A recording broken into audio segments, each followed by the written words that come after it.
Dobar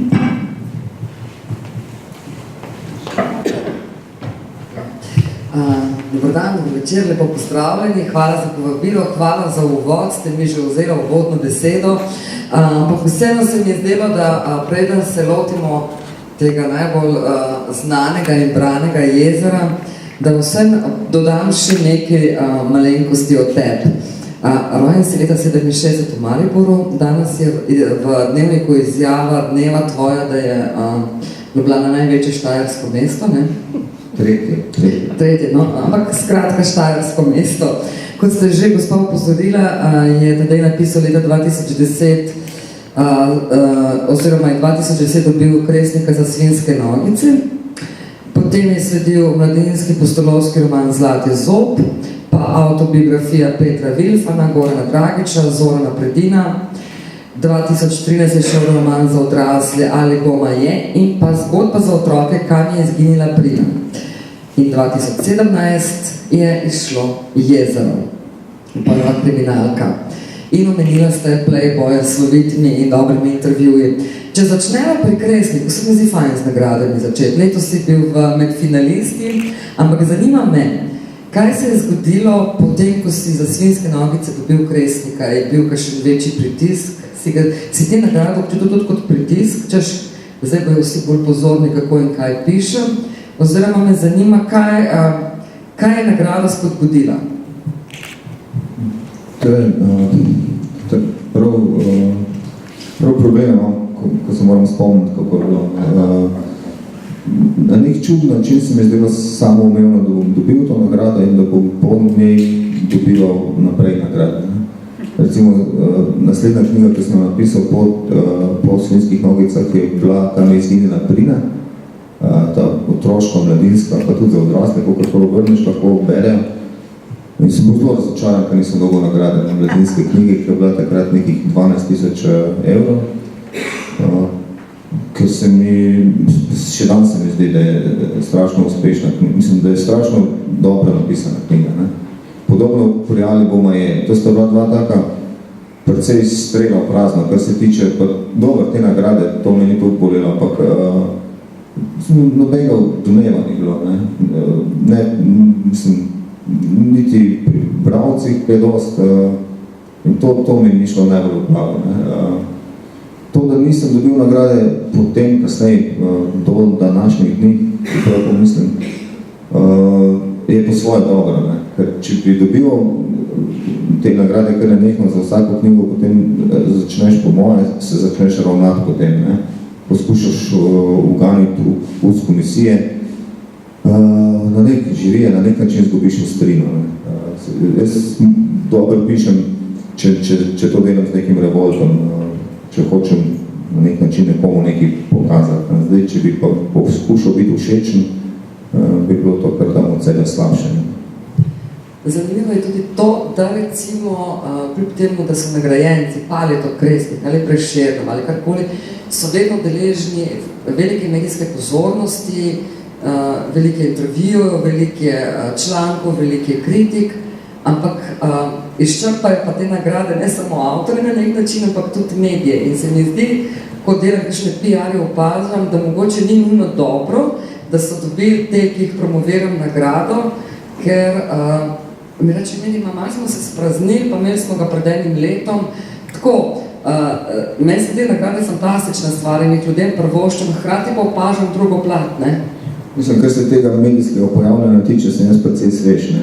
To me pa nečkem presenetilo. Jaz sem mislil, ko sem dobil tega Kresnika, da bo potem, da bom nastopal tam z Dragom Jančarjem v teh odajah, v misih in tam v kulturi govoril, ampak to se ni zgodilo. Ne? Sem tudi, mislim, v Sloveniji, ko smo tako majhni, vse na neki osebni ravni. Ne? Videl sem, da nekaterim nisem simpatičen s to svojo knjigo. Ne? Pa pač prav tem, ki odloča, kdo se bo pojavil na TV Slovenija in kdo ne. Zdaj, po svoje najbolj to dobro, ne? Tako da me te okrogle mize še čaka, ko bom 60-70. A si prebral tvoje sotekmovalce, letošnje finaliste za nagrado Kresnik? Ne. Sem obljubil sam sebi, da bom in to sem do zdaj še vedno naredil, ampak zdaj imam toliko dela, da da kaj preberem, je to čista radost in sproti, no, nekako, zato bi si moral vzeti pa čas, vse si ga bom, ko bom. Zdaj, do novega leta moram nekaj končati in po tistem bom pa začel spet brati. Ob jezeru, ki je uspešnica, to je nedvomno, če vam povem samo malo števil, do zdaj je bilo več 3000, nekaj več kot 3000 prodanih, izposoja v knjižnici se giblje tam okoli 4500, od tega recimo malo po 1000 tudi izposoje. Čakalne vrste so skoraj take kot za zdravstvo za tvoje jezero. Ja, mislim, da je po številu rezervacije na prvem mestu, nekaj čez 500 knjig je rezervirano. Ko me kličejo, kje se ta knjiga kupiti, ker pač v knjižnici ne pridejo na vrsto, se počutam malo kot prodajalka knjig, lovim, kličem knjigarne, kje jih je koliko, sprot to Goga dostavlja. Si tudi najbolj prodajan Gogin avtor vseh časov. Ja, to je lepo slišati. Jaz sem si to želel za vsako svojo knjigo, ampak sem vedel, da so to neke sanjarije. Nekaj sem si vedno po etapah zastavljal te svoje cilje. In pri tem jezeru sem rekel, zdaj slabše, kot prejšnja se ne more prodajati. Ali Boma je, ko se mi zdi krasen roman in kot so prej govorila, bi bil krasen film po njem, se je prodal v 300 izvodih. Jaz sem takrat moral po tem romanu se moral nekaj spremeniti. Ker zdaj lahko celo življenje v teh nekih kanalih Ministrstva za kulturo pa Javne agencije za knjigo krmariš, poskušaš dobiti tudi štipendijo tam in na ta način preživeti svoje umetniško življenje ali pa pač poskušaš biti neodvisno od tega, ampak potem moraš pa te svoje knjige tudi prodajati. In se pravi, jaz sem si zastavil prvi cilj pri Ali Boma je bil 500 izvodov. Če bo prodanih vsaj 500 izvodov, potem ne bom naredil samomor ali kaj podobnega. 1000 pri 1000 bom zelo zadovoljen, kar bo več, je kaj tako utopija. Ampak zdaj je teh 3000 prodanih, pa še tempo nič napada in tako da mislim, da bi lahko do nekih 4000, 5000 prišlo, kar je pa fantastično za slovenske razmere. Se pravi, se je zgodilo tudi to, nekje si omenil, da si želel napisati knjigo, ki bi jo bralo več kot, ne vem, par 10 ljudi. Je jezero nastalo iz te potrebe, da te več ljudi bere, oziroma da ti pišeš tako, da to zanima več ljudi, si se ga prav, bi rekla, sistematično na ta način tudi lotil? Mislim, to je bil en od razlogov, večjih. Drugi je ta, da sem si preprosto želel napisati kriminalko. Ampak, ko sem začel pisati, sem si rekel, ja, zdaj pa veš, kako te stvari izgledajo v tujini, bral si knjige tujih avtorjev, skandinavcev pa drugih in zato sem si dal, ko sem začel pisati enega Nezboja na mizo, niti se ne spomnim katerega, in sem rekel, nekaj podobnega, kot je to moč narediti. Pri čemer mi je bilo najbolj strah debeline knjige, tega nisem še, razen pri biografijah Peter Vilfan je debela knjiga, ampak tam nekdo drug pripoveduje, ti samo zapisuješ, pač obračaš besede in če je človek dovolj zgovoren, pa se da.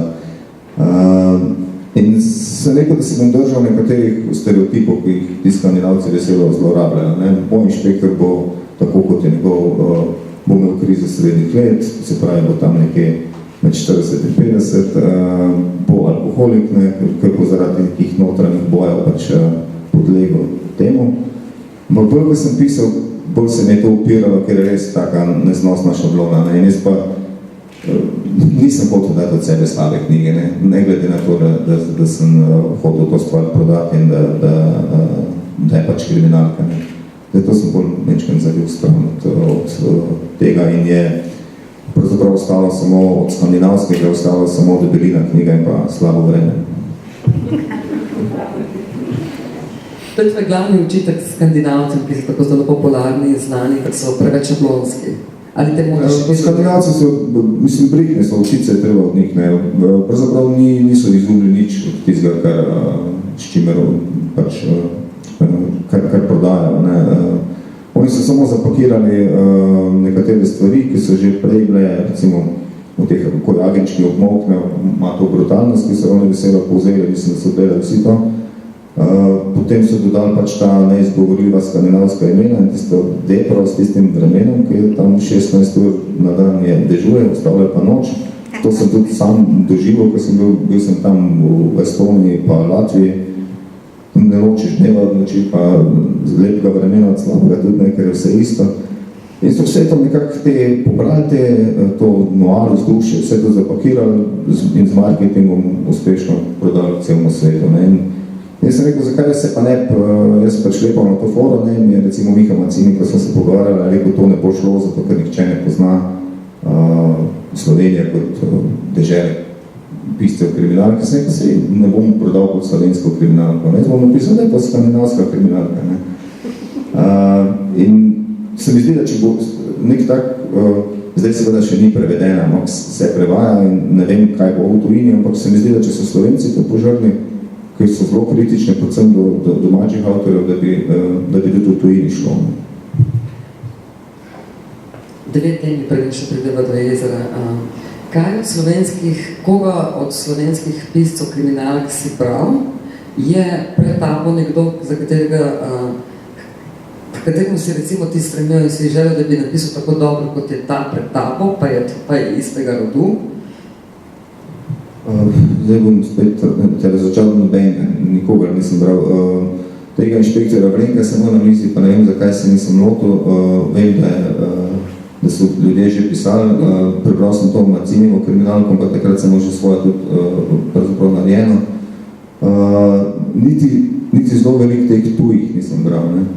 Kar pa je pa zanimivo, sem se pa naučil največ od neke ameriške avtorice, ki je napisala za nič kriminalko, ampak tega metode, kako držati ljudi v napetosti, sem se pa iz njene knjige naučil. Ne, ona sicer ne vem, niti imena knjige, niti pozabil sem, niti imena avtorice, celo knjigo je tako fajn peljala, na koncu pa popolnoma zgrešila vse. Ampak to sem ugotovil ob 4 po noči, ko sem neko brat. In ta metoda je zelo preprosta. Ti moraš ljudem dati občutek, da bi lahko sami ugotovili, kdo je storilc, in pa daš absolutno premalo informacije, da bi to dejansko lahko. Ne.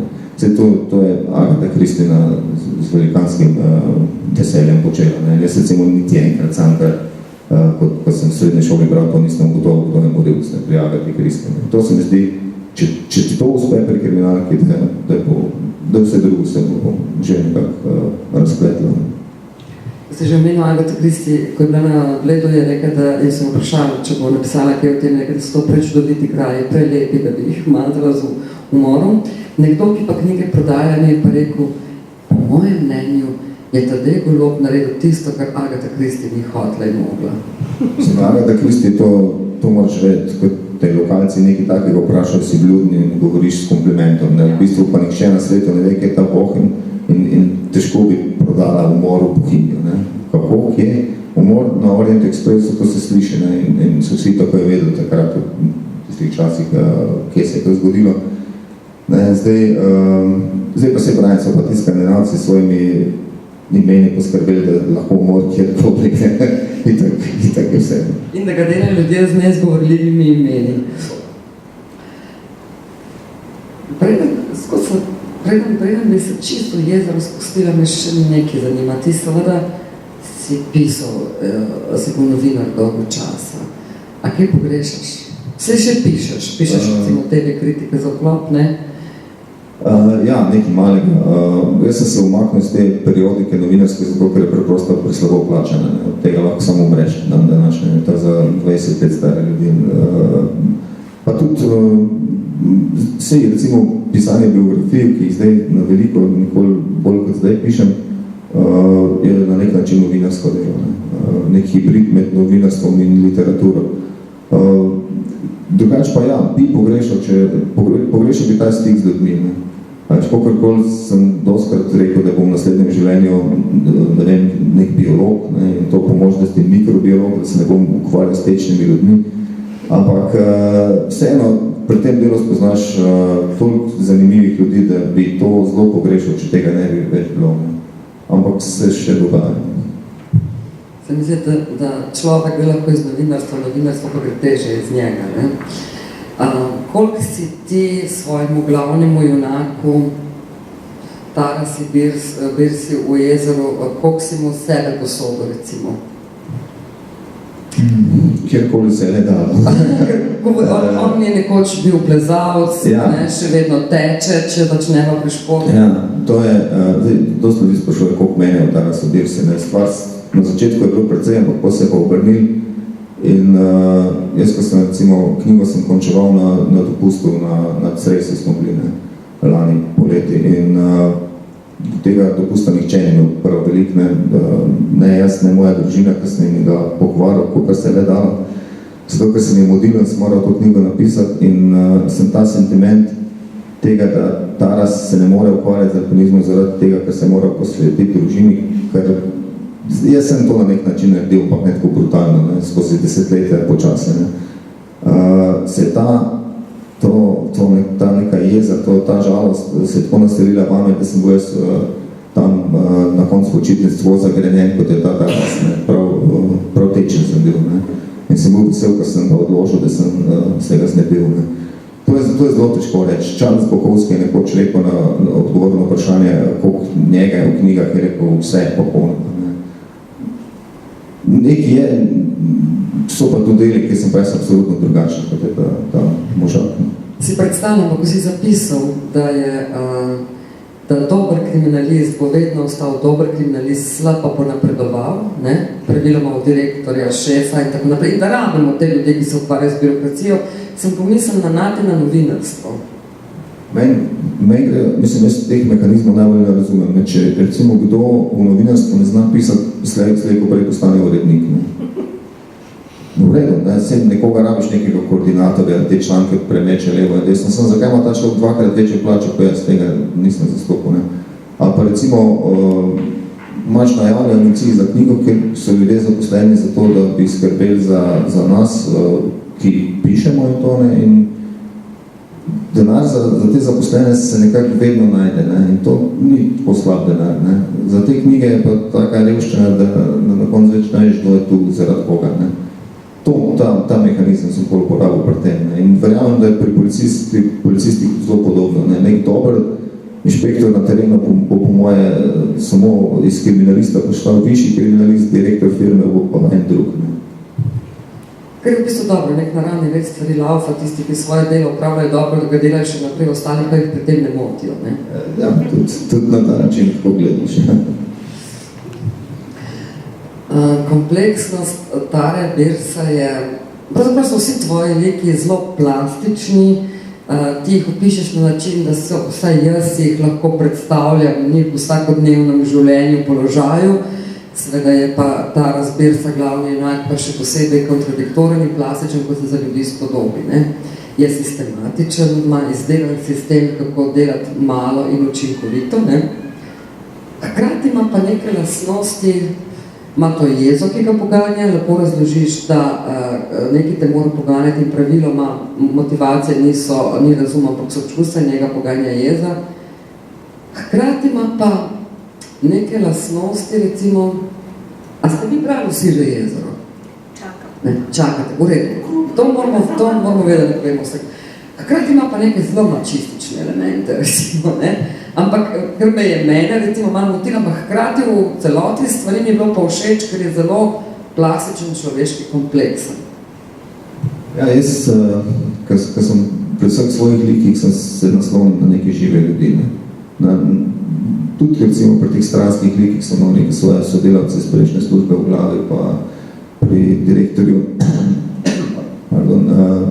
te farmacevtske družbe ne bo težko ugotoviti, koga sem v mislih in tako naprej. Ampak potem, ko pišeš, zavijajo ti po svoje.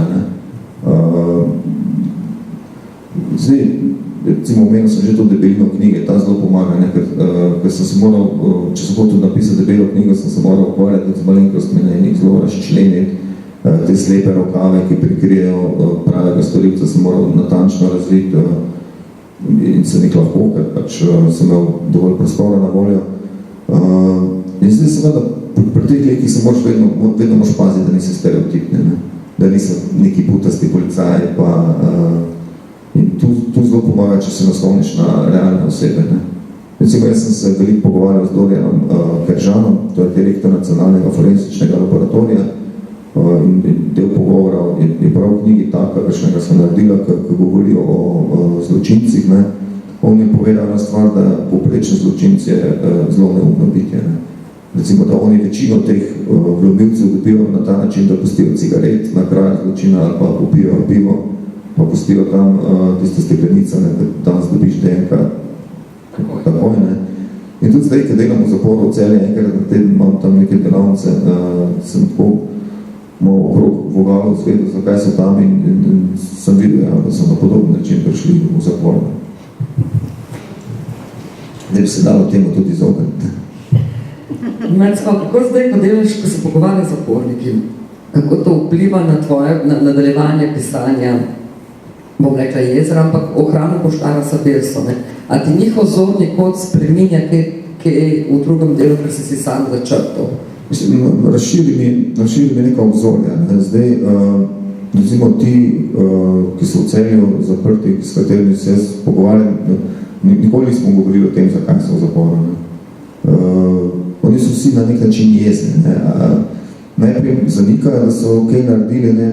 Pa potem v bistvu ne zanikajo, ampak nekako dajo vedeti, da ok, mi smo tu, ampak lahko bi bila kazen nižja, pa eni so odzum, pa ne, na tak način s časom ugotoviš, da so vsi krivi, ne, mislim, dajo ti nekako vedeti, ja, da so to naredili, kar so naredili. Ampak spet, če ne bi bil v tem zaporu, bi nekaterih malenkosti ne bi poznal, ki so zelo pomembne, ko pišeš knjigo, ne. Recimo, jaz sem prvič videl, da v Celju, da ko stopiš noter, so ena zunanja vrata, kjer te policist bolj pregleda s tem rentgen in bla bla in tako naprej. Potem so notranje vrata, ne, in dokler so povezane z nekim mehanizmom in dokler se zunanje ne popolnoma ne zaprejo, se notranje ne morejo odpreti, ne. In take stvari potem se v knjigi lahko opišeš in dobiš verodostojnost, ne. Sicer je pa ne bi imel, ker take stvari se ne more zmisliti, ne. Kako si prišel do tega, da dela zapornik in kaj dela z njimi? Javna agencija za knjigo ima neki projekt, vključujemo in aktiviramo, ker delamo s temi tako imenovanimi ranljivimi skupinami, z osebami z motnjami v duševnem zdravju, narkomani in zaporniki. In jaz sem dobil ta zapor v Celju. V bistvu sem dobil najtežjo skupino, zdaj vidim, ne, ker so to neke vrste mladoletni, tam do 30, čeprav so starejši, ker jih knjige v bistvu najmanj zanimajo. Ne. In naj bi pač brali, izpolnjevali neke moduli javnega nastopa, ne, in tako naprej, da bi potem, ko pridejo iz zapora, bili lažje zaposljivi, ne, samo to je ena taka iluzija. Gre za to, da njim širiš obzore in da hkrati oni, ko so v zaporu, imajo kaj za početi, pravzaprav, da... Ja, jaz sem zdaj videl, da neposredno tako, da bi oni kaj veliko brali, tega ne bo, ne.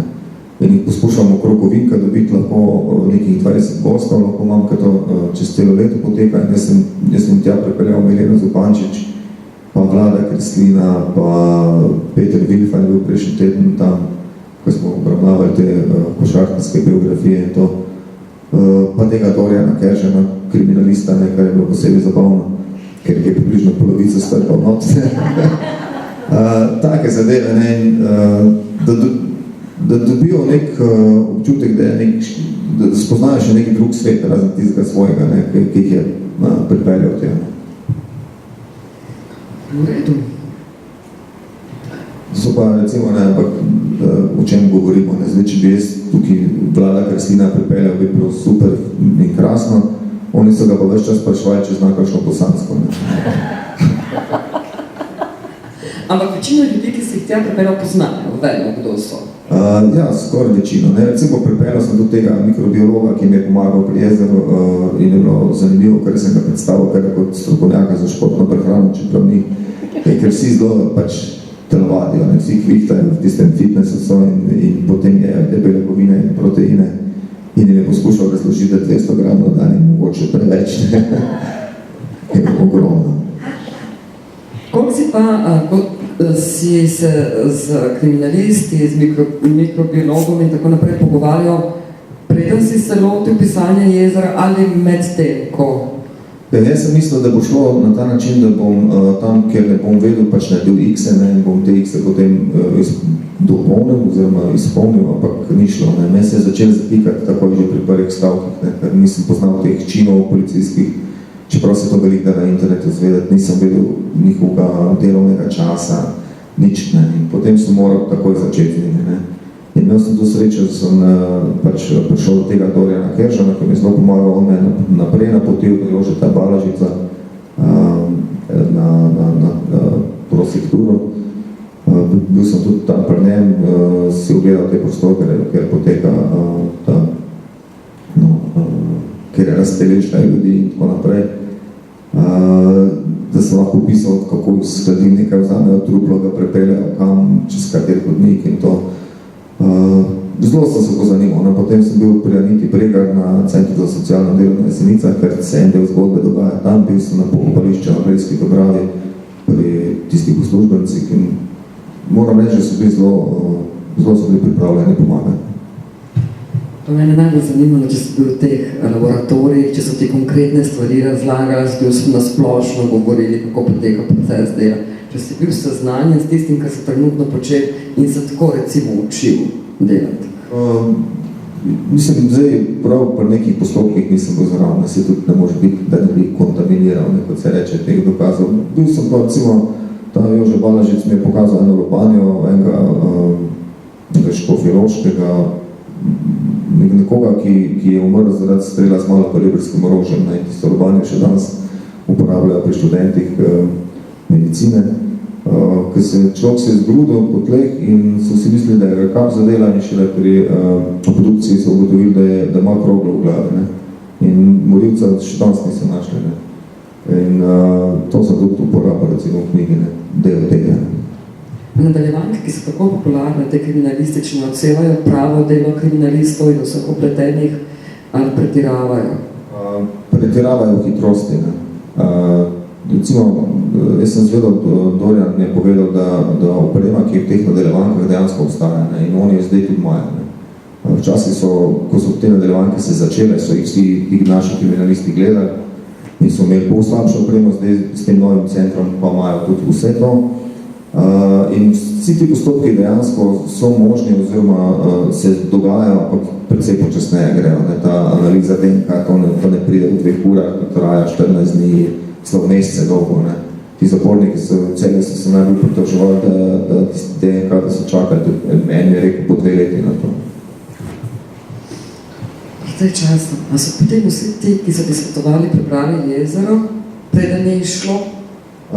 Ne, preden je šlo, ko sem bil zadovoljen s tem, sem se bal, da bi recimo Dorjan zahteval od mene, da popravim nekaj, ker jaz vem, da bi bilo sicer kriminalistično prav, da popravim, bi pa knjigi škodilo. Ne? In zato sem rekel, jaz bom tvegal, da mi bo rekel, da je knjiga za en trek. In sem pustil, nisem poslal nikomor. Ne? Potem sem mu poslal in najbolj sem se bal njegove kritike. Ne? Mi je pa napisal, da je super in mislim, da je v Mladini v enem intervjuju, ki ga dal, je rekel, da je dosti boljš kot Nezgo, recimo. Ja.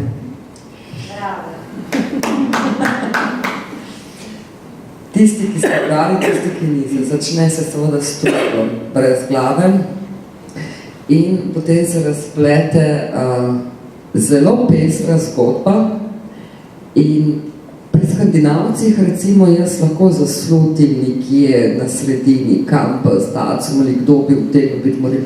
Pri tebi to, pa sem pregledala kar nekaj ljudi, ki so Jezero prebrali, skoraj do zadnje strani ni jasno.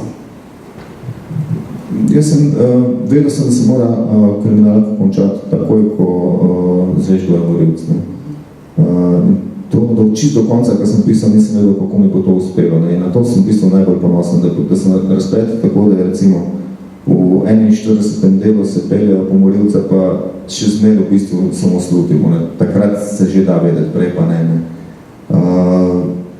Ne vem, jaz ne vem, mogoče imam pa talent, kaj pa jaz nisem nikoli, jaz sem si sicer naredil nek načrt, ne? Ampak pri tem načrtu sem se mi sproti podiral, pa naredil sem za 30 poglavij, recimo v tem delu, v tem poglavju se zgodi to in to, pa preden sem prišel do njega, se je že vse podrlo, pa celo zamenjal in bolj sem to opustil nekje in sem šel po posluhu, bi rekel, no. In to se je super prišlo. Seveda se je super prišlo spretno, je pa tudi to, kako nas, pa bom jaz govorila o prvi osebi, ne zato, ker mislim, da sem pomenila, ampak ker mi lažje iz te pravljanske izkušnje govoriti, kako odlično si ti mene zapeljal v zgodbe o gospodarskega kriminala, farmacije, zelo natančno si opisal te postopke, žure, odnose, posle, veliko časa si temu posvetil, ne samo temu, omenil si, da imaš tudi zgodbo povezano s socialnim centrom Jesenice in tako naprej. Skratka, vsaj 3 zgodbe si tako intenzivno in lepo me zapeljal, da sem si mislil, da tukaj nekje v teh zgodbah bo morilcev. Jaz sem vedel, da to moram narediti. Če bi jaz te slepe rokaje, šlampasto opisal, bi vsi vedeli, da sem tam noter sem zaradi balasta. Pa še to, recimo, jaz sem bil na Centru za socialno delo pri direktorici Aniti Bregar in ji razložim, zakaj in kako bi šla moja zgodba in poslušam, pravi, ja, to je v redu, sem jaz imam en boljši primer. Ne. In potem sem ta boljši primer uporabil. O eni, ki je prišla rodila otroka in izginila. Niti se ni pisala, kdo je in sploh niso vedeli, kdo je. Mislim, otroka je pustila tam in nikoli niso zvedeli, kdo je mati. Na nek način nepovezano z glavnimi junaki in osumljencimi jezera, ampak na nek način ima veze, stoji pa zelo, paše pa zelo noter, ne? Ja, sej, 500 stranima knjiga se. Všeč mi je to tvoj humor, ki ni na prvo žogo, ki je zelo tak pretajno, moraš kar neko poglavje sem šla. Potem, ko sem že šla naprej nazaj brati in predvsem tisti deli, ko se pogovarjajo o DNK-ju, ne? In te policajni detektivi, ki to raziskujejo, jaz sem že šele kasneje tudi kako je to duhovito, ne? Ker je dobro skrito. Všeč mi je, ker recimo policaji so najbolj priročen material, vse pa včasih so bili, zašto se je zasedelati norca. Ti humor uporabiš, ko govorijo oni o znanosti in znanstveniki o znanosti. Ti se ne delaš norce s policajem, recimo. Jaz sem najbolj duhovit lik po moje v tej knjigi, je ta Brajec. Vsega naveličan in tak stranski lik, ampak tam je rato, smešen, sploh na vezi s tem ospecem, ki je nekakšno njegovo nasprotje. Ampak jaz sem imel, zdaj, ki smo sami lahko povem, 2 taka sodelavca, s katerima sem tam 10 let delal. In to je bilo, se ne boste vedeli. Ker sta bila res na ta način, tak hecni part. En, ki je meni rihtal avto in to počne tudi v knjigi. In je lahko, ne vem, pol ure govoril o izpušnem loncu. Ker so že vsi zegali, on je še kar nakladal o tem izpušnem loncu, kak mora biti na avto. Zato sem tudi dal, da se ta ostec lahko motokultivateljih pogovarja na ure dolgo. Jaz mislim, da je humor je nekaj, kar eno čudovito sredstvo, s katerim lahko marsikaj poveš. Lahko poveš kaj smešnega, seveda, lahko poveš tudi, daš nek kontrast in je potem neka stvar bolj žalostna, grozna zaradi tega. In knjig brez humora jaz pravzaprav nočem brati. Ena od knjig, ki bi jaz imel v svoji knjižnici, če bi moral imeti 10 knjig samo, bi bila Klavnica 5 od Kurta Vonnegutta, ki govori o bombardiranju Dresdna. To je seveda grozljivo. Jaz sem se pogovarjal tudi s pokojnim Petrom Božičem, ki je doživel to. On mi je recimo povedal, da so tam ljudje zaradi tistega fosforja, ko so goreli, skakali v reko, in so jih SS-ovci streljali, ampak izusmiljeni, ker tistega se ne dal pogasiti. Se pravi, je bilo grozno. Ampak celo v tej knjigi je Vonnegut uporabil ogromno humorja. Seveda ne kot sredstvo, da bi nam kar olajšalo, ravno nasprotno. In zato ljudje, ki ne obvladajo humorja, jaz ne vem, najdolgo časa, kogarkoli, mene ne bodo. Jaz knjig, ki so narejene, samo na težko tema, da tega nočem brati. In seveda, lažje gre človek čez knjigo, če je tudi humor. Pri humorju zna biti večkrat še neka past. Hitro lahko preide v ironijo ali cinizem, zelo hitro. In izogniti se temu se mi zdaj na večjih mojstrstv. In tvoj junak je malo zagrenjen, malo je nacističen, malo zelo je senzibilen, nikoli nihče v tvojem romanu pa ni ciničen. Ja, to je treba zelo paziti. Ironija je v redu, cinizem ni. Cinizem je skrivanje. Ti, ko napišeš knjigo, se daš zelo, ko bi se enak sprehodil čez mesto. Zdajno, ko sem se prej pogovarjala, sem rekel, da napake pri pisanju so v bistvu napake pri karakterju pisatelja. Jaz sem vedno videl, da tist, ko sem prav za sabo jasno, ko sem videl, da je narobe, to ni bilo zato, ker so bili stavki narobe, ali zato, ker je bilo nekaj z mojim karakterjem narobe. Zato je pisanje neke vrste avtozdravljenje, samozdravljenje. Če je bil moj junak v knjigi, ne vem, če bo kaj narobe z njim, v bistvu so narobe z mano. In na ta način moraš tudi na to cinizem gledati. Cinizem je skrivan, da ti skriješ, ti si kot avtor narediš pametnejšega, kot bi se smel. Se mi zdi, da to na nek način podobno intervjujem, katerih ta, ki intervjuva, sprašuje, so vprašanje daljše od odgovoru. To je napaka, to me Manca Koširova tako je naučila na faksu. Kot intervjuvan, kot tisti, ki intervjuva, se moraš ti zelo v ozadje dati, ne smeš biti bolj pametno od tistega, ki odgovarja. Podobno je pri pisanju knjig. Pisatelj se skoraj ne sme zaslutiti. Tiste njegove osebe mora govoriti. Se pravi, ti si na začetku si vedel, kdo je morilec. Tako je. To sem vedel, ja. To je bilo jasno.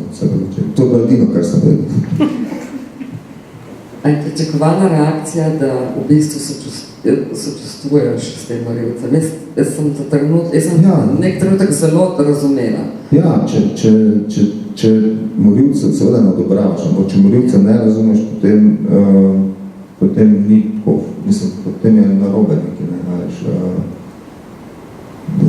to se mi zdi druga fajn stvar pri moji knjigi, da ko zvemo, kdo je morilc, da ni happy end, vsi smo na nek način taki, ko Bohinjsko jezero novembra. Truplo pa ni samo eno, to bom povedala za tiste, ki še niso prebrali.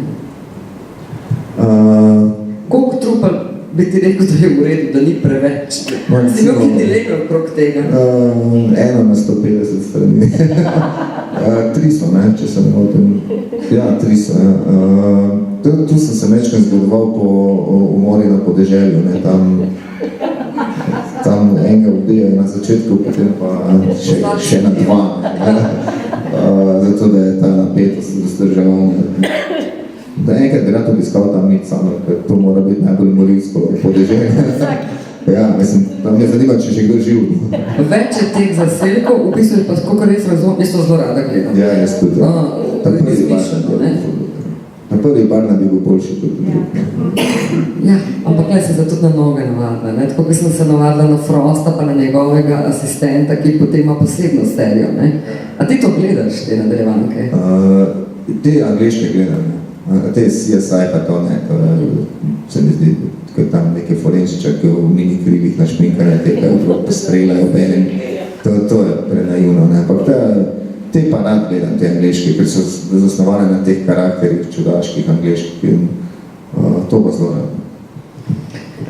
Tako kot v teh nadaljevankah, ti pa tudi v tvoji knjigi, predvsem Matej Bogataj, da napisal Mladini, knjiga je polna luzerjev, ljudi, ki so razočarani in žalostni.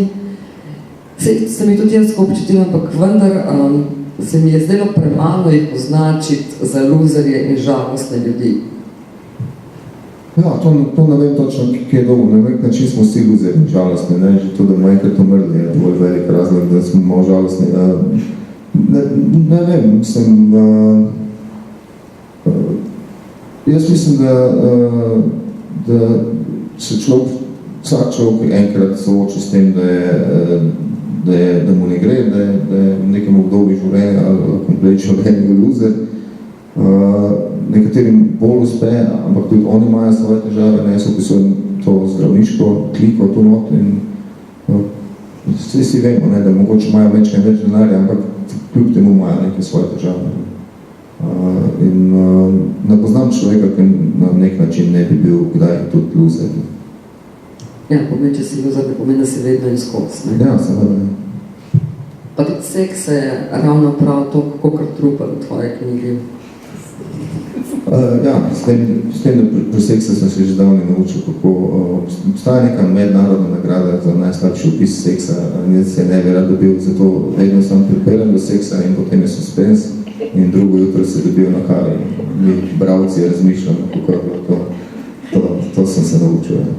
Ampak tukaj je neka čisto osnovna človeška lastnost.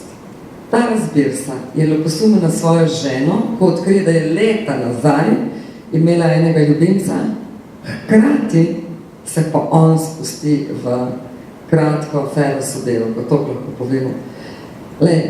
Meni je v bistvu to zelo všeč. Kaj je tu nerazumljiv? Upam, da bojo tisti to, ki so zelo ljubosumni brali, ker če si ponovati ljubosumni že ve zakaj, ne? Ljubosumni se pa na tistega, ki ne ve zakaj, ne? Tako da fino človeško mero si mu dodal, zelo plastičen je tudi zaradi tega. Rajš ga imam, ko če tega ne bi naredil. Ja, to je... To sem se tudi zlobal, da ta prvič, da ne bi ustvaril kliše, kot so ti Harry Howlett, to nezboja, se pravi nek alkoholik, ki mu gre vse narobe in je že tako daleč na one strani, da je meni že mečkom vse nazad, po drugi strani je pa Superman, in da ne bi naredil po drugi strani, da pa ne bi naredil nekega idealnega onaka, ki je moralno brezmadežen. Ta moj je rahlo naveličan vsega, ne, ker pri teh letih, če si v eni službi že si, ne, in odstav naprej je bilo bolj dosti enostavno. Ko sem sprašvala na okrog, kaj si želijo danes tisti, ki ne bojo mogli priti na pogovor, vprašati, seveda so vsi vprašali, kdaj bo nadaljevanje. Ohranjaš ta sapirstvo, če prav razumem. Ja, jaz imam triptih v glavi, ne, to sem možil prej. Ne. Zdaj, če bom velik denarja zaslužil, štem bo šlo to v 10, pa 11 nadaljevanje. Drugi in tretji del bosta zanesljivo.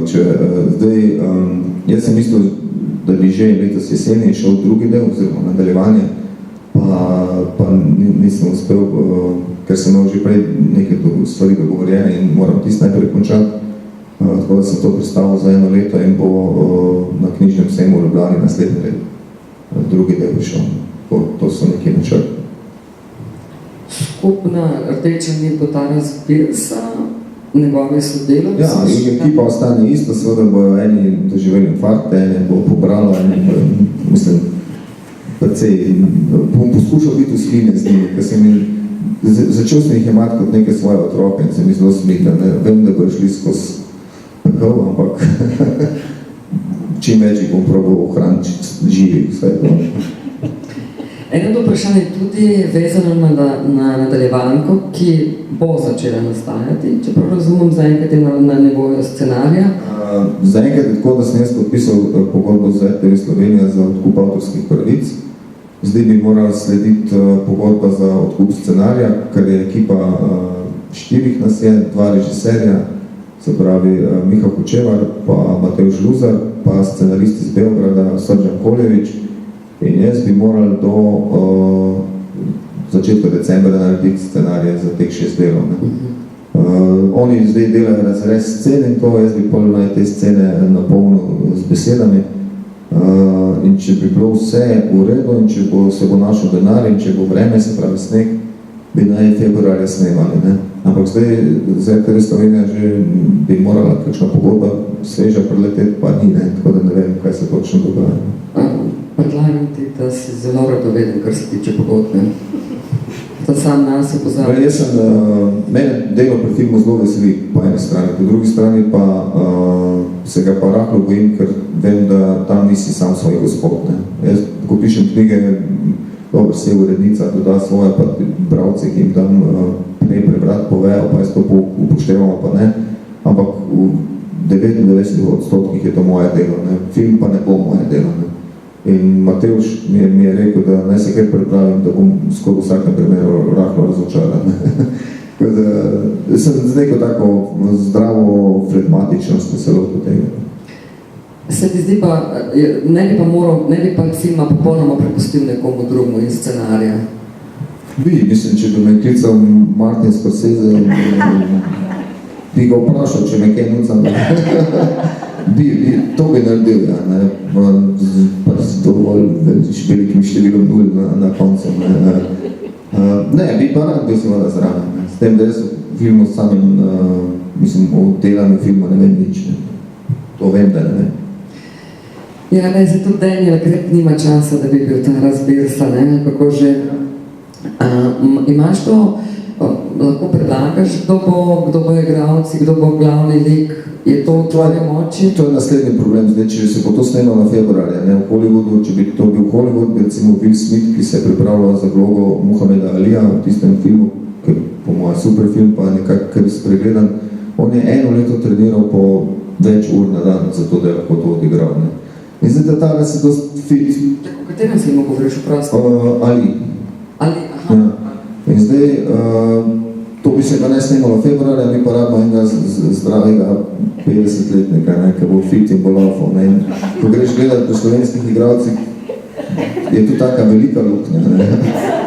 In moral bi imeti neke mišice, kdaj jih bo dobil te mišice. Ko bojo januarja povedali, da februarja snema, to so te težave, ne? Veš, zakaj je pol ta film recimo slabše. Ne?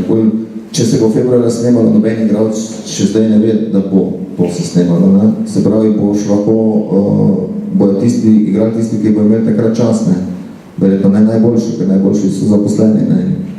Tako da to so te probleme, o katerih ti govorim, zaradi česar mora biti človek rahlo fatalista, ne? Mislim, nima se smisla sekirati zaradi stvari, na katere imaš vpliva. A boš na snemanju zraven? Ne, mislim, bom verjetno, če bom imel čas. Še eno vprašanje sem dobila, to ni moje, ampak je dosti klasično, se mi zdi. Katera od teh zgodb, ki se trenutno dogajajo v Sloveniji na področju gospodarstva, kriminala, bi bila po tvojem vredna tega, da se jo popiše? No, vse na nek način nastopa. Zdaj konkretno, mislim, jaz sem v tej zgodbi Jezera sem uporabil to farmacevtsko industrijo, ker je pač en moj kolega mikrobiolog in mi je lahko povedal, kako nastaja te stvari. Recimo, prej smo govorili o stereotipih. En stereotip je, da ta farmacevtska industrija, ti, ki izdelujejo te antibiotike, da na nek način izkoriščajo, ne, nabijajo visoke cene in to. On mi je pokazal en drug pogled na to. Ne. Je rekel, da ne, da zakaj manjka antibiotikov, recimo novih, ne, ker te bakterije so vedno močnejše in rezistentnejše. Manjka jih zato, ker se farmacevtski industriji ne splača razvijati novih antibiotikov, ker to zvelinsko veliko stane. Ne. In zato v bistvu ti, kot so Krka in vsi ti, ki to potem skopirajo nek način, kot ta patenta začita poteče, profitirajo, ne pa tisti, ki dejansko te stvari izumijo. No, take zadeve na nek način pridejo noter. Ne. Zdaj, konkretno, kaj to potem, ko pišemo, veš, se nekako odločim. Ne. Pri Jezeru je bil tisto mor dekana kemijskega fakultete, tiste opisane, kar me je preseneča, nihče ni ugotovo, da opišem o tem. Prosto, ne se zelo tako očitno, da nekaj opinirali so. To si redka, ker se vsi preseneča pogledali, a to sem v mislih, ja, to sem v mislih.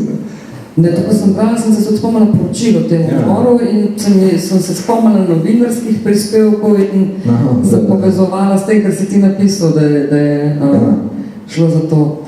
Po drugi strani imamo vsak dan več umorov. Streljanje na ulici v Mariboru, na Dolenjskem in tako naprej. Zadnji dnevi smo polno streljanja. To je sicer slabo za nas kot za družbo, me pa zanima, kaj to pomeni, mora biti za slovenski kriminalni roman. Ne vem, zdaj ne vem, tega vedno več, ali sam več pišemo o tem, to ne vem, ampak Za kriminalni roman je to samo dobro, ne? Ker potem to nekako ne vzamejo kot tuje, ne? Če ne bi v Sloveniji niti enega umora, bi bilo težko pisati kriminalke o umorih, ne? Ampak zaradi mene se lahko nekaj pobijati, jih imamo na zalogo, ne? Imam to od vas kakšno vprašanje, ni nujno do vprašanja, lahko poveste, kar si želite povedati, karkoli. Po mojem so avtori najbolj besedi vprašanj ali pa besed tist bralcev, ne prav? Koliko časa ste pisali roman? Skoraj natančno 1 leto. To je hitro. Pišete in pa kar nekaj vam skoči, da še not dodajate, ali imate že kar tako malo predalčkah? Mislim, in eno in drugo. Ne. Jaz imam neko osnovno schemo, se celo napišem, pa recimo tam imam eno tako izpluteno tablo s tistimi pucikami, recimo Tina je stara tok in tok, piše za tako in to blond je, ne. Ker koliko na 300 strani iščeš, kako je, rdečelasa je bila, ne, to precej časa zgubljaš, ne. Ja, pa vse priimke, pa kdo je kaj, to imam. Veliko je pa tega navdiha v tem, ko pišeš. Mislim, improvizacija na nek način. Pa je to skozi prisotno v vaši glavi? Vsak dan pišete, vsak dan se vam misli utirajo? Ja, to je moja punca, mislim, nisem poročena žena, kakorkoli. Včasih naredi eksperiment, ko greva kje po mestu in ko vidi, da ne poslušam, več se ostavi, ne. Jaz grem. Ja, kaj začneš, ko si v neki fazi intenzivnega dela, potem je non-stop. Včasih ko sem šel v poslu, da sem ful razmišljal o tem in se recimo drug dan nisem spomnil, sem ujezen, zakaj se nisem prej zapisal, ne. Ampak je smešno, ko si kaj zapišeš, drug dan to ne funkcionira več, ne. In se zaradi tega sploh ne sekiram, ker to ostane noter, ne. Niti ne veš kako. Recimo tudi, kar se branja knjig tiče, jaz sem svoj čas ogromno bral v srednji šoli in to. In ogromno pozabil, ne. Jaz sem prebral vsega Dostojevskega, pa se še naslovo ne spomnim pravno. Od bratov Karamazovih, niti ne, kaj je bilo, kaj se je dogajalo. In sem bil zelo nesrečen zaradi tega, zakaj jaz pol berem, če nič ne ostane, ne. Ampak ostane, takrat, ko pišeš, pride ven od nekod, ne. Pride besedni zaklad, pride stavki, včasih se zelo konkretno spomniš, odkot si kaj vzel. Kako ste se pa odločili za Bohinj? Zelo tehnični razlogi so bili, ker recimo, ko ima Agatha Christie, pri kateri sem se izgledoval, ona ima zaprto družbo, ne. Ponavadi gre za neki banket, neko zabavo, na kateri nekdo nekoga zastrupi in imaš zelo enostavno tam, ali pa Orient Express, ker je 12 tistih ljudi, ki imajo nek motiv in so časovno in tam na licu mesta. Bohinj je pa tako lepo zaprt, ne. In novembra, ko se zgodi ta umor, ni tam veliko ljudi, ne. En sam hotel deluje, ki bolj še zgorel, ne, tako prikladno, potem pa je zgorešlo. Zaprta dolina je, z druge strani je tista komna, čez katero novembra nihče ne lazi. In zaradi tega sem si nekako naredil tako, kakor eno zabavno. Pa še novembra tam tako skandinavsko vzdušje, ne, tisto jezero brzlo, hladno, smrdi pognile, pač tisto listje in to nikogar ni črno, dežuje. Kakšen bo pa letni čas v naslednjem romanu? No, naslednje bo pa kontra. Zdaj sem dokazal, da lahko skandinavska oblika pri nas deluje, naslednje bo pa mediteransko-balkanska. V Ljubljani se bo dogajala v najhujši vročini. Bom zamenjal.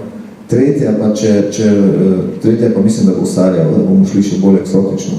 Ker sem bil letos na nekem knjižnem festivalu v Sarajevo in sem videl, da to eksotiko je treba na nek način plesno, ker upremljeno.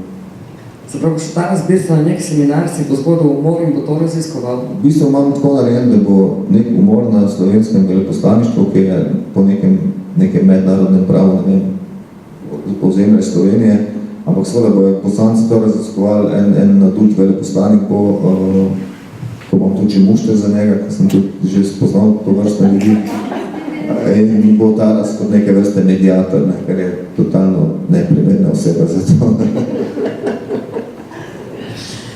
Ali tvoji v družini berejo tvoje dela, preden izidejo? Žena oziroma punca? Preden ne, jaz sem jo zelo gnjavo s tem, ne, kaj preberem. Rekla, jaz to, ko pride knjiga, mi vzameš to veselje, ne, tako da zdaj mi je prehranjeno to. Drugač pa mora, tudi otroka morate brati, obvest. Pač prav, mislim, sta prebrala Jezero, pa brez nekih silnih upiranj. Hči je rekla, da je predebela, da ona je ljubiteljica Agate Kristi, da je absolutno predebela, da to bi se moral, pa še ne vem, kaj ni bilo všeč, sem pozabil. Pogumno, ko sem nedolgo nazaj se pogovarjala z neko pisateljico, ki ima 3 otroke, se in tvoji otroci berejo tvoja literarna dela, piše tudi za otroke in za odrasle, rekla seveda ne. Rajši, da moji otroci tega ne preberejo, da preveč bili kritični, recimo, ne. Ne upam si jim dati za prebrati, ne. Ne, se moji so tudi kritični, sem, da tukaj živijo od tega. Zdaj pišeš biografijo o Mileni Zupančič. Me zanima, kako to gre in kdaj bomo to lahko brali, in katera bo naslednja biografija? Zdaj, ja, začela sva lani novembra in precej časa je to nekako, ker nisem znal, pa ni šlo nikamer, pa res, rabo sem na 7 mesecev, da sem skopiral, kaj je treba delati in zdaj se je to začelo odvijati v želeno smer in do konca leta bi rad končal. Zdaj sem naredil 7 poglavje od nekih 11. V bistvu niso niti poglavje, so bolj tematski sklopi. No. Zdaj je to delo postalo v neke vrste užitek, prej sem se zelo matral, zdaj pa kar laufam. Dobiva se enkrat na teden, poprečju pa se pogovarjava nekaj 2 uri po teh temah, ki so jih določene in potem jaz to sestavljam. Kako to poteka? Si ti sam izbereš avtorja, si avtori izberejo tebi za biografijo? Mislim, do zdaj sem se jaz izbiral, ne? Zdaj me pa kličejo že. Jaz sem Mileno poklical, ko sem bil, jaz sem do konca leta 2015 zgubil neke vrste stalno zaposlitev, v bistvu sem bil SP, ampak ves denar sem tam dobil in sem bolj tisto leto 2016 začel zelo obupan in sem se lotil vsakršnega dela. Ne? Jaz sem tako pristal tudi v eni reklamni agenciji, kjer sem 1 mesec delal od 8:30 do 4 popoldne, bil sem prvi, ki je šel, ne? In sem gotovo, da se mi bo zmešal, ne? Da to popravljati neke tekste o avtomobilih, popisnih avtorjev in to delati, recimo, večkrat 1 mesec je smrtna doza lahko, ne. In vem, da v odmoru za malce sem šel tam na stopnišče, kjer je signal vlekel in sem prišel po imeniku in sem našel Mileno Zupančič, s katero sem naredil en zelo dober intervju. Par let nazaj sem poklical, sem rekel, Milena, a bi ti biografijo pa to? In je rekla, da ja. In to bilo aprila, začela so pa delati pol novembra, no, kasneje še neke druge stvari odpikal. Obstaja možnost, da bil nekomu, ki je naredil nekaj, ki je pomemben, ki je dobro delo naredil, pa ti ni blizu, bi vseeno pisal biografijo. Oziroma, kakšen ni bilo? Jaz sem pisal o zelo različnih ljudeh. Če mi je človek vse malo simpatičen, potem lahko naredim. Mislim, najprej mora biti, najprej mora toliko svojim življenjem narediti, da je vreden tega, da ima biografijo. So me tudi prosili, eni pa sem vljudno odklonil, ker vsak pa ni za to. Mislim, vse se lahko navdušim. Tudi, jaz sem delal tudi recimo takrat leta 2016 sem naredil 100 strani dolg nekaj vrste zbornik te tovarne Juro, kemijske tovarne, ki je imela 50-letnico in ne bom rekel, da sem ravno užival, ampak glej, naredil sem ga, uživel sem se v to, če koga zanimamo, lahko razložim vse o najlonu 6, o kaprolaktanu, iz katerega dobimo najlon 6, o tem, kako to lahko spet nazaj, prek neke verige polimerov spravimo spet v kaprolaktan in vas zanima. Sem naredil 120 strani tega, ne. Ampak je pa seveda bolj, če me zelo zanima, ne. In Milena Zupančič me strašno zanima. A ti že pišeš pisanje? Ja. Kaj bi se zgodilo, če bi prišel na tuji trg? Bi od tega še bolje živel, bi imel več bralcev? Mislim, da se stvar je taka, vsi mislijo, da v tujini pa krasno živijo. Ne, to sploh ni res. Slovenski avtor, več slovenskih avtorjev procentualno ogromno mnogo več kot recimo nekih ameriških ali nemških. Ne. Tu imaš vse to Ministrstvo za kulturo oziroma javno agencijo za knjigo, pa te štipendije, razpise, česar v večini primerov v tujini niti ni. Ne. Moje knjige so bile nekatere prevedene v bolgarščino, v bosanščino, v hrvaščino, zdaj so v albanščino. Od tega dobim jaz tam nekih par 100 evrov, ne? Nič več. Ne? Zdaj v tujini tudi ne dobiš več, če se ta knjiga ne prodaja. Ne? Če bi moja jezero vzela neka tuja založba, bi mi dali recimo 700 evrov nemška in dokler se sprodaja teh 700 evrov ne bi pokrilo, je to vse, kar bi jaz dobil. Ne? Če bi pa šlo naprej, pa seveda, ker je večji trg, bi se dalo krasno živeti. Ne? Tako da jaz čakam na tist moment, da sem že s svojim kolegom razložil, ko bo ena taka balkanska reakcija z mene spregovorila, ko bo moje jezero recimo v angleščini uspešnica in me bo pol moj tuj agent, jaz bom imel že hišo s bazenom, in me bo agent klical, kdaj bo nadaljevanje, in smo rekel, kakšno nadaljevanje, česa. Ampak ne, sej bi pisal tudi, če bi neznosno govoril, nič bed, ne. Bilo bi, veš kaj bi bilo fino? Fino bi bilo zato, ker bi lahko delal samo eno stvar naenkrat, ne? Ker ta multitasking upevanje, to je smrt za živce in jaz se ta moment recimo ukvarjam 4 različnimi zadevami. Ne? Vsak dan vstanem, ne čakam, vsaj 4 različne zadeve in to te ubije. Ne? To nimaš te energije. Po urah ni to grozljivo, ne gre za 16 ur dela, ampak ko ti zbereš energijo, da z neko stvarjo začneš in potem greš na drugo, kjer moraš spet razmišljati, kje sem že prej končal, pa kako, to je tisto, kar mi gre ta moment na živce. Ne. Strašno rad bi imel ta luksus, da bi delal samo eno stvar naenkrat. Si privoščim in ti želim. Za konec, mogoče najbrž treba še kaj v športu, če ti si človek, ki težko miruje, ne? Če ne plezaš, tečeš, kolesaraš.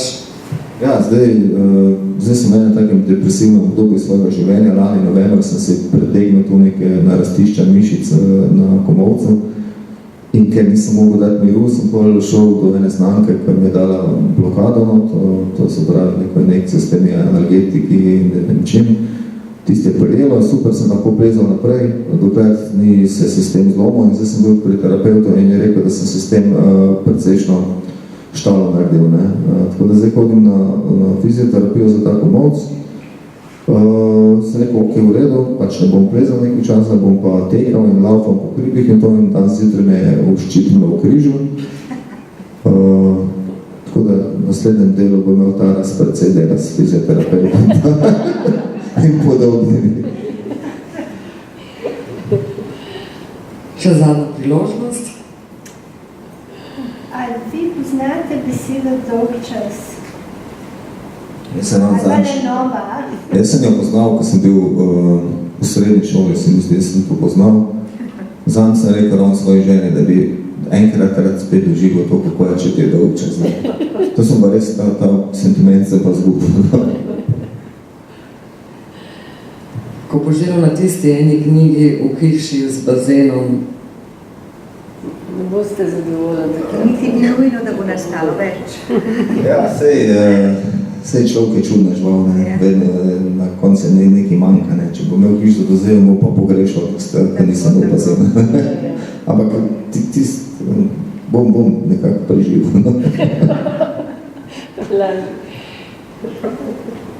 Najlepša hvala Tadej za jezero in hvala vam za obisk in za povabilo. Hvala.